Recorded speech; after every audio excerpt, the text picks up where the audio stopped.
Today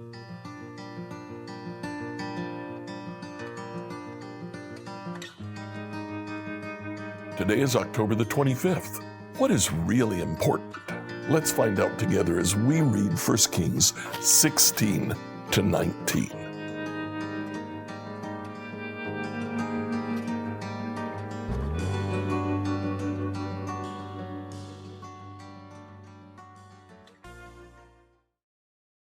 Today, reading through the Bible in a year, I'd like you to read 1 Kings 16 to 19. Now, we've entered a section of the historical books of the Old Testament in which we're actually looking at two kingdoms, the southern kingdom and the northern kingdom, or as Scripture says, the kingdom of Judah and the kingdom of Israel. It's important to remember the difference. We are looking at two distinct nations. The southern kingdom always has a son of David sitting on the throne. There's one dynasty. In the northern kingdom, in a period of about 200 years, there are 9 dynasties. Today, in chapters 16 to 19, we see 4 dynasties. The dynasty of David and Judah, and then 3 in the northern kingdom. In Judah, Asa continues to rule. Asa is a good king. He does what is pleasing in the sight of the Lord. The bulk of chapters 16 to 19 are spent looking at the northern kingdom. Baasha rules in Israel.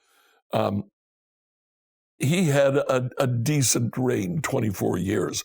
There was constant war between Israel and Judah during that time. When Baasha died, he was a bad king. His son, Elah, takes over. Elah only rules for 2 years, and then he is killed by Zimri, who was the general of his army. Zimri rules for 7 days, only 7 days. He was the third dynasty of Israel. Jeroboam and his son Nadab were the first. Baasha and his son Elah was the second dynasty. Zimri was the third dynasty, and he ruled for 7 days. Basically, he thought he had the people of Israel. He took over, he had crowned himself king, and he found out that he didn't have the support. Omri and Tibni both vied for the control of Israel. Both controlled sections of the army of Israel. Omri and Tibni kill Zimri, and then Omri and Tibni fight it out. Omri wins, and Omri becomes king. Now, Omri ruled for 12 years. It looks like about the first half of that reign, he was fighting with Tibni. The second half of the reign, he actually was a very successful king. Now, he was an evil king. He didn't change anything that Jeroboam had done. He continued the worship of the false gods. But he bought Samaria, which became the capital of Israel for the rest of Israel's life. He extended the borders of Israel. In fact, for close to 100 years after Omri, Israel was referred to as the Omride dynasty in all of the literature outside of Israel. They didn't even call Israel, Israel. They called that collection of tribes the nation of Omri.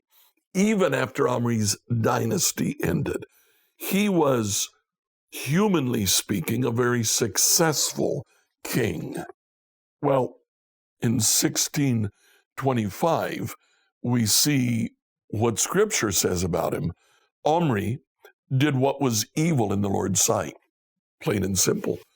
The biblical writers had a different thing that they were looking for. They weren't looking for the success of the nation or the king. Instead, they looked at, does he follow God?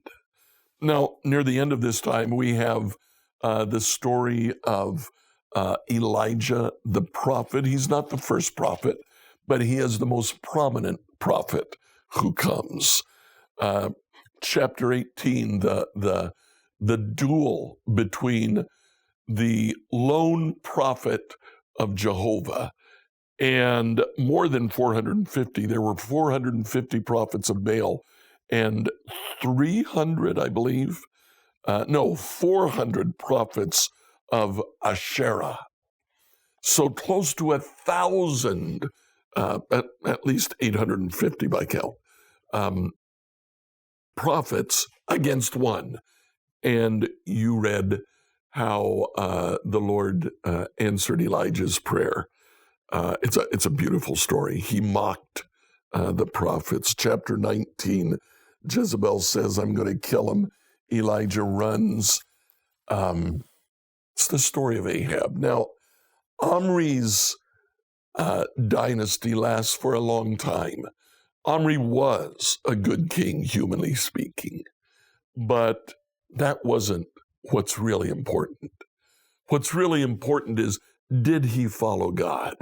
In that test, he failed. Let's make sure that we don't. Like, follow, and subscribe to this devotional on whatever platform you use to listen to it. Tomorrow, we'll look at the Songs of Ascent in the book of Psalms.